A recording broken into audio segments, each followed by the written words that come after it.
जो संविदा कर्मी है या प्राइवेट सेक्टर में जो काम कर रहे हैं उनके लिए पेंशन स्कीम कोई है नहीं। ईपीएफ की जो पेंशन स्कीम है उसमें सिर्फ 1000 रुपये उनको पेंशन का प्रावधान है। तो आप इस पे क्या, आपकी पार्टी का इस पे क्या स्टैंड है, क्या आप चाहते हैं? इसमें जो सरकारी कर्मचारी हैं जो अपनी पूरी उम्र का संपूर्ण ताकत, पूरी एनर्जी लगा देते हैं सेवा में, और वृद्धावस्था में जब हो जाते हैं तो उन्हें पेंशन बंद कर दिया गया है।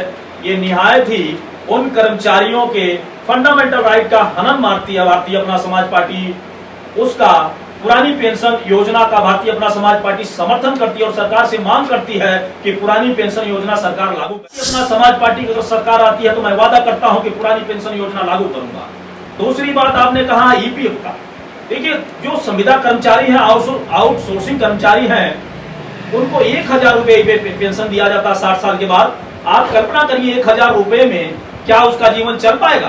तो मैं वर्तमान सरकार से यह भी मांग करता हूं कि उसको जो है 5000, 1000 से 5000 बढ़ा करके कर देना चाहिए, तभी उनका जीवन चल पाएगा बुढ़ापे में, नहीं तो दुखी जीवन जी पाएंगे। इसलिए मैं सरकार से मांग करता हूं, और इसके लिए मैं कह रहा हूं कि भारतीय अपना समाज पार्टी की अगर सरकार बनती है तो पूरे वादे के साथ मैं कह रहा हूं कि यह 1000 को उठाकर 5000 रुपया देने का काम भारतीय अपना समाज पार्टी करेगी।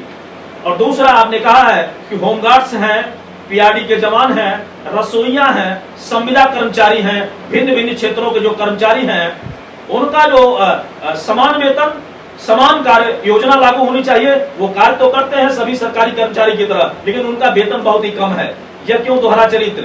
इसलिए समान कार्य समान वेतन होना चाहिए। इसके लिए भारतीय अपना समाज पार्टी लगातार काम कर रही है। भारतीय अपना समाज पार्टी की सरकार आती है अथवा भारतीय अपना समाज पार्टी का एक भी विधायक और सांसद अगर सदन में बैठता है तो इसकी पुरजोर आवाज उठाएगा और ये मांग करेगा कि जितने भी आउटसोर्सिंग कर्मचारी हैं, जितने भी संविदा कर्मचारी हैं, जितने भी होमगार्ड्स हैं, रसोइये हैं, पीआरडी के जवान हैं, उन्हें अस्थायी किया जाए और पुरानी पेंशन योजना लागू किया जाए, और ईपीएफ जो 1000 से बढ़ा करके 5000 कर। बहुत सारी समस्याएं हैं जिसको लेकर के भारतीय अपना समाज पार्टी लगातार काम कर रही है। जैसे अभी सहारा निवेशकों को भी ले लीजिए। सहारा निवेशकों का पैसा देश भर में डूबा हुआ है। सुब्रतो राय उसको कूटनीतिक तरीके से जब्त करने का काम कर रहा है। वर्तमान सरकार से लगातार हम लोगों ने मांग किया है, बड़े बड़े आंदोलन किया है, उसमें हमारी गिरफ्तारी भी हुई थी। सहारा भुगतान करने का काम करने वाली एक देश की इकलौती राजनीतिक पार्टी है, कोई भारतीय अपना समाज पार्टी है। और भिन्न भिन्न चिटफंड कंपनियों में जो पैसा डूबा हुआ है उन सबका भुगतान के लिए भी पार्टी कटिबद्ध है और काम कर रही है। जब तक एक रुपया एक गरीब का भुगतान नहीं हो जाता, भारतीय अपना समाज पार्टी लड़ती रहेगी।